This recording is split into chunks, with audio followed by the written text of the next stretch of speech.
Hello viewers, welcome to Even College Digital Classes. It's the virtual platform of Udayanath Autonomous College of Science and Technology. I am Amita Patra, Head of the Department, Master of Commerce, Finance and Control. So dear students, we are studying many subjects, many papers and various disciplines and streams are there. All these things we are studying to acquire knowledge, to gain our expertise in those particular fields or areas, and we do everything as we are a special creature, that we are human beings. So these human beings are distinct from other species or other living beings because they are social. They have a brain to think and they have a community in which they are living in. That is what make us so special creature in the living world.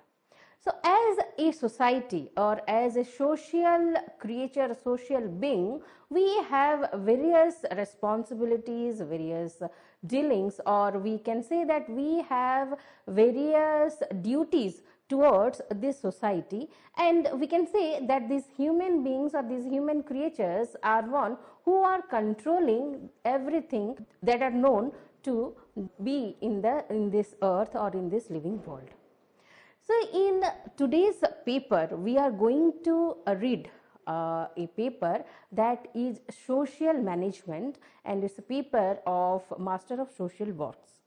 So to brief it, I will say you in a few words that service or our managing the society or our responsibility to the society is the priority, or as a human beings we have certain etiquettes, a certain behavior, or we have a certain duties and responsibilities towards our society. So and how we can be a good and perfect being in this society, these are all, and what is our duties and what are the works that we can do to the society, that are all there in this social work. And in today's paper we are going to focus on social management.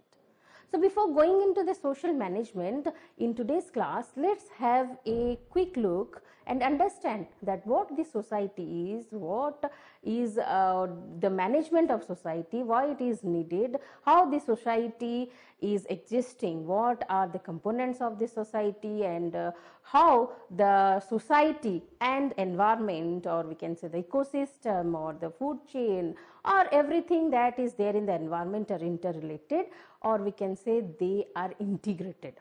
So without delay we will start of today's paper, that is social management.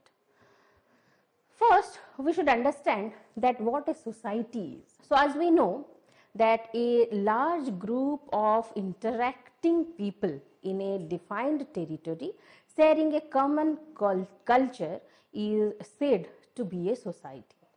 And according to sociologists, a society is a group of people with common territory, interaction and culture. So a group of people, those who are sharing a common territory or they are interacting and they share a common culture, they are termed as society according to the sociologists. So on a broader scale we can say that society consists of people and institution around us, our shared beliefs and our cultural ideas. That is what we are saying is the society. And this society and culture are intricately related, and a culture consists of the objects of a society, whereas a society consists of the people who share a common culture. So this is what we can say that is society is. So this is a very known term, but when we come to defining that, it sometimes gets very tough or difficult. So we can say that what a society is, that society is a group of people or a particular sector of people when they are sharing a common territory, they are sharing common language, culture, they are practicing the tradition. So all these group of people are forming the society. So this society is now is very much associated or integrated with culture. So what this culture is, let's have a look on that what this culture is. So culture consists of what? It consists of the beliefs, the behaviors, the objects and other characteristics common to the members of a particular group of society. So that is what a culture is. And people of the same society share aspects of their culture such as language or beliefs, we can say. And this culture refers to the language, values, beliefs, behavior and material objects that constitute a people's way of living. So it is a defining element of society. So what it is saying, that the culture is the defining element of a society. So when we are talking of a society, we are talking of the culture of that particular group of people or that particular mass of human beings that we are considering. Suppose, for example, we can say that when we are talking of the people or the society of Western countries. So this Western society is having their definite way of carrying themselves, or we can say their way of dressing or attire, their food habits, which is quite different from the Asian continent people or the society of Asian continents or the society of the Eastern countries. So this is what we can say a society is, which is slightly different from community. When we are talking of a community, we are talking of a close neighboring families or neighboring houses or neighboring people, those who are around. When we are talking of society, it is a broader sense. So disparity of the language and beliefs, also we can have society. And the society is having a common trait or common beliefs and common lifestyle, we can say. So this is what the society is, of which culture is an integral part. And culture includes what? It includes many societal aspects like language, as we have said, the customs, the values, the norms, the mores, the rules, tools, technologies, products, organizations and institutions. These could be the content, or these are the things that are included in culture. So these are the things, these are included in culture. So if we will understand that what a society is, we can say that the society is a wholesome group of people, those which are living in a particular territory maybe, or we can say that they are having or they are practicing a same culture, or they are having a culture. Now we will try to understand, let's try to understand it in a more simplified manner. And all of us are using mobile phone nowadays. So let's assume that this mobile phone is the society. Okay, so this society, that the mobile phone we are having, that is not operating unless and until we install various apps in it. So when we are installing those apps, like we have Google Pay, we have WhatsApp, we have Facebook, we have gallery, like various apps are there. There are n numbers of apps that you people are downloading or you people have in your in a mobile phone. So that mobile phone we can consider as a society, and those apps are the culture. So as we know that this mobile phone is a substance which we can touch and feel, it's a tangible thing. So like that we can say that the society is someone which is physically existing, or which we can have, or which we can see, feel and touch. Okay, so that is a physical form, is the society, that we are having a group of people, a type of houses, a type of architect we can say, and the living lifestyle. So that is what we can see and we can have an idea. So that is the hardware part we can say, that is the society. And the culture is what? The culture is those soft parts or softwares that we are having, like we have particular, we can say, festival that we are observing and celebrating. We have a particular traits that we are doing. We are having a particular attire that we are carrying. So these are what the culture, the particular language that we are speaking could be a culture. So this is what a society is. Now this society could be of various types. Let's have a look on that what could be the types of society. So these types of society could be an agricultural society. So what this agricultural society is? These are the societies that rely on farming as a way of life. So that is what an agricultural society is. It could be a feudal societies. So feudal societies are that operate on a strict hierarchical system of power based around land ownership and protection. So this is the basis of the group of people, and this form the feudal societies. Now the society could be also an horticultural societies. These horticultural societies based around the cultivation of plants. So this could be horticultural societies, or it could be hunter-gatherer societies. The societies that depend on hunting wild animals and gathering uncultivated plants for survival. Those societies are hunter-gatherer societies. Now again, this society could be an industrial societies. So these societies are characterized by a reliance on mechanized labor to create material goods. So those societies who are relying on the mechanized labor, or those who are creating material goods, or those who are depending on the industries, or those who are based on industrialization, those are the industrial societies. It could be an information societies. Those are based on the production of non-material goods and services. Those are informational societies.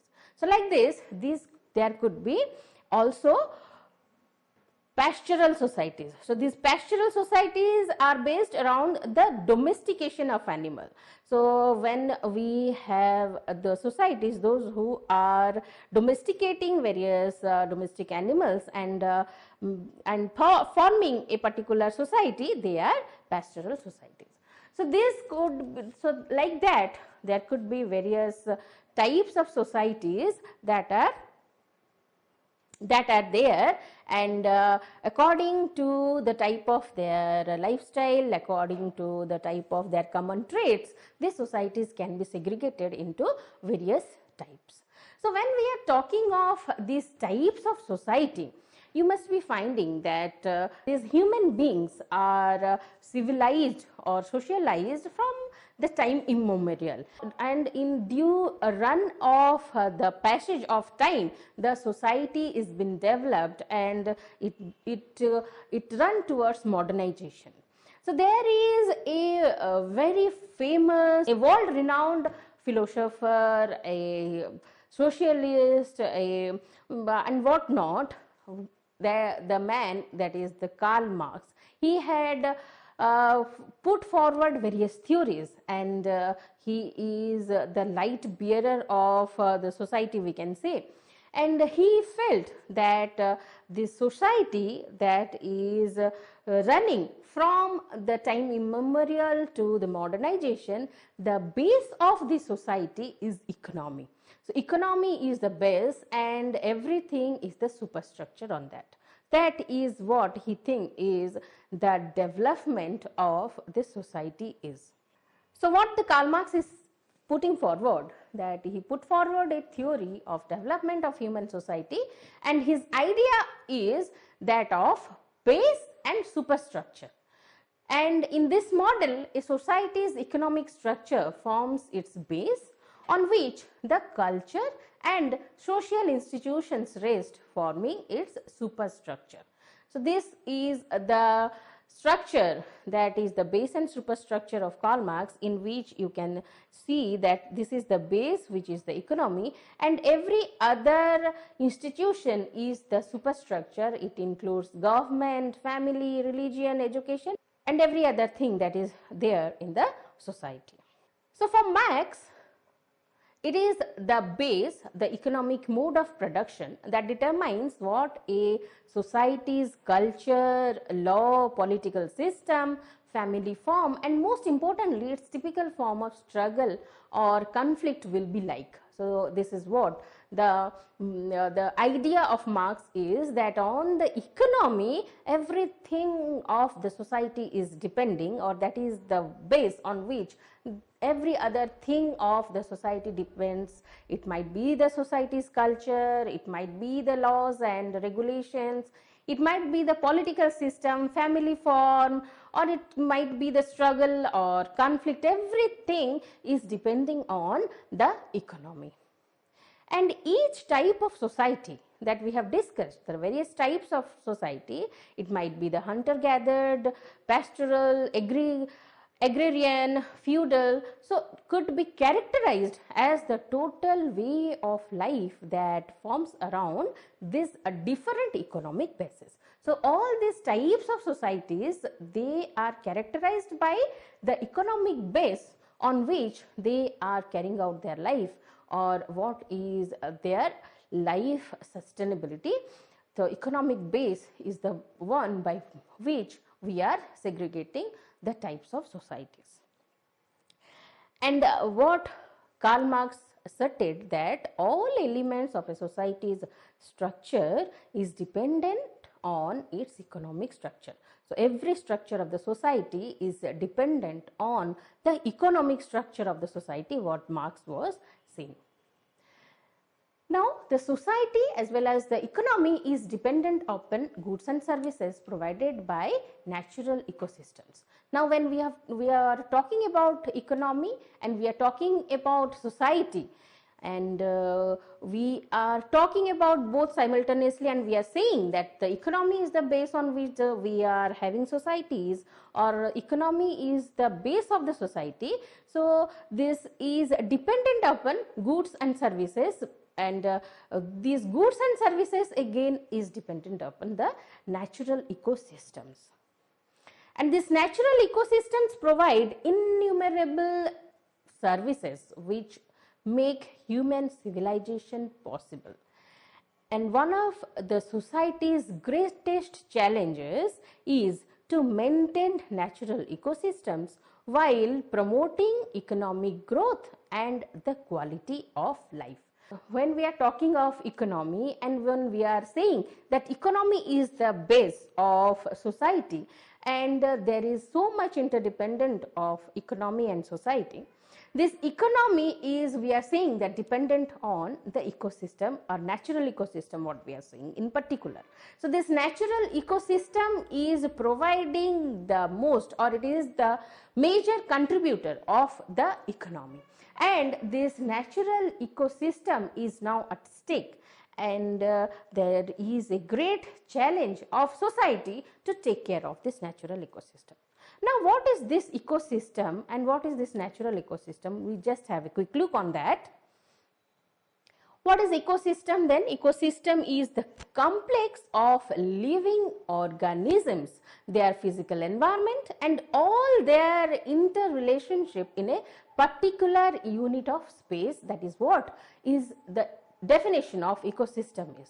And an ecosystem is, we can say, a geographical area where plants, animals and other organisms as well as weather and landscapes work together to form a bubble of life. And ecosystem contains biotic or living parts as well as abiotic factors or non-living parts, what we are saying. And abiotic factors includes like plants, animals and other organisms. And in abiotic factors includes rocks, temperature and humidity. This is what is ecosystem is. So what we are saying, that ecosystem is a complex form, or ecosystem is a form in which we have both abiotic and biotic factors and components, and these biotic components and abiotic components are interdependent on each other. So when we are talking of a natural biosphere or we are talking of a society, it is a series of ecosystem that we are considering in that particular society. So that ecosystem could be of n number of times, but taking care of that ecosystem is the responsibility of the society or the components or the participants, those who are there in the society, that is the responsibility of them. So this ecosystem could be of various types, n number of types, as we have said. It could be from a grassland label to the forest, it could be an ecosystem. Like grassland could be ecosystem in which we have various components, like the grass is there, soil is there, microorganisms are there, grasshopper is there, and we also could have the animals, those who are grazing this grassland. So from that level we can come up to the forest, that could be an ecosystem. So like that, the ecosystem, we can have terrestrial ecosystem or aquatic ecosystem. So these series of ecosystems are there in a society, and from this ecosystem the society is getting the resources, or it is getting the economy indirectly, we can say. So we can say that what ecosystem is. Let's have an example. You can see here, so this is a forest ecosystem.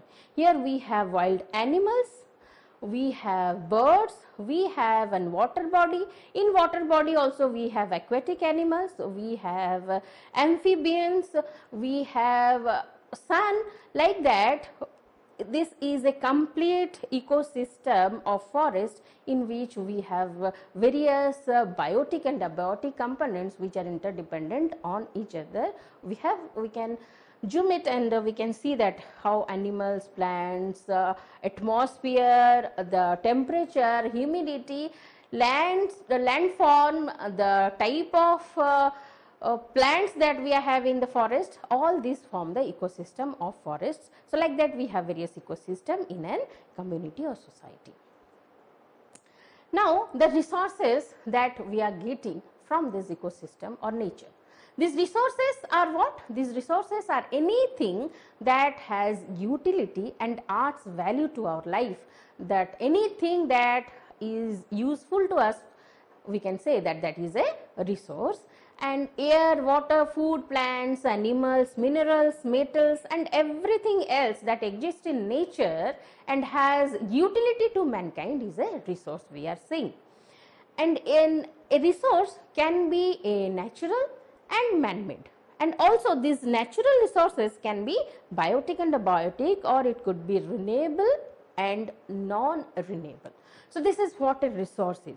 So when we are talking of a natural ecosystem or a nature or environment, so these are the resources that are there in the nature. It is air, it is forest, it is water, or it is animals, minerals, metals, everything is existing there in nature is a natural resource, and this resource has a high utility to the mankind or to the society that is fallen into this ecosystem. So these resources are of either natural or man-made, we are saying, and this natural resources is again could be an biotic resource, it could be an abiotic resource, it could be a renewable resource, or it could be a non-renewable resource. Biotic resource means those who are living, those who are having life, these are the biotic resources. Abiotic resources means those who are non-living, like for example we can say water, sunlight. These are abiotic forms of these natural resources, and these are also of high utility, or we can say that inevitable for the existence of human beings. Apart from that, we have renewable resources and non-renewable resources. Renewable resources which we can renew again and again, non-renewable resources which takes thousands and thousands of years to form and which we cannot renew within a short period of time, or we can say with ages of the society. So these are the types of resources are there. So by now we understand that what a society is, what is the form of society that we are having that goes with the time, and what is the thinking or idea of the experts of societies is that they are basing on the economy, and the upper structure or the superstructure is on the economy of that particular base. And this economy is very much dependent on the natural ecosystem, and this ecosystem is consisting of various abiotic and biotic components, and these biotic and abiotic components are giving us resources. So now we are going to study in our further classes that how these resources could be encased and could be utilized to its optimum by the society without harming it, and how we can manage these natural resources, and how we will get maximum, and how we can manage the society in the large. So this will be our discussion in the further classes. For today, this is all. Thank you.